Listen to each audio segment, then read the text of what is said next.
Hi, Kimberly. Just responding to your post. Thanks for looking at all of the individual sociologists and their theories.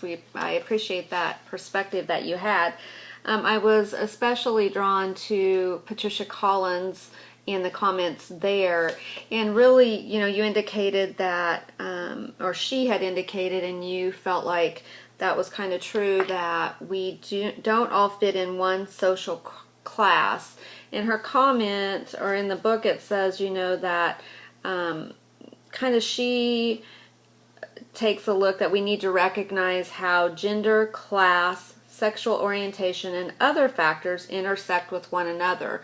I think because she is more of the modern age, she is probably more likely aware of all of those factors, where maybe back in, the Marx age, he wasn't quite as aware of some of these factors.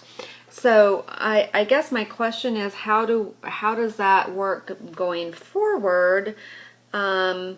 If Reich says we have the power to change if we're willing to work, but we don't all fit in these same roles or classes, and we have all these things that intersect each other as far as our gender, our sexual orientation, religion.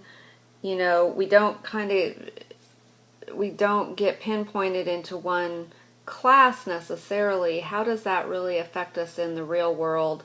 We can talk about all these things, but how does that really look in the real world and that perspective?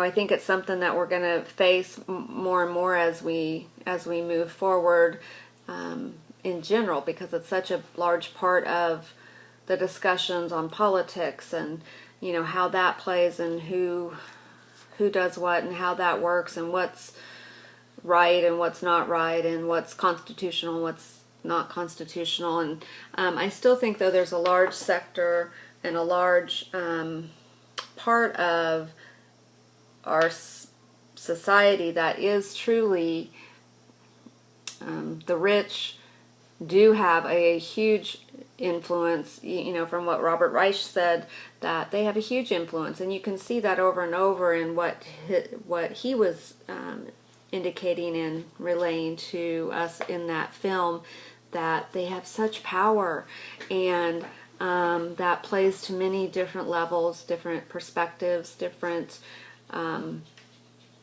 outcomes, how that guides and directs the United States. We are strong, I think. We do have power, but I think even if we look at those groups that say they're willing to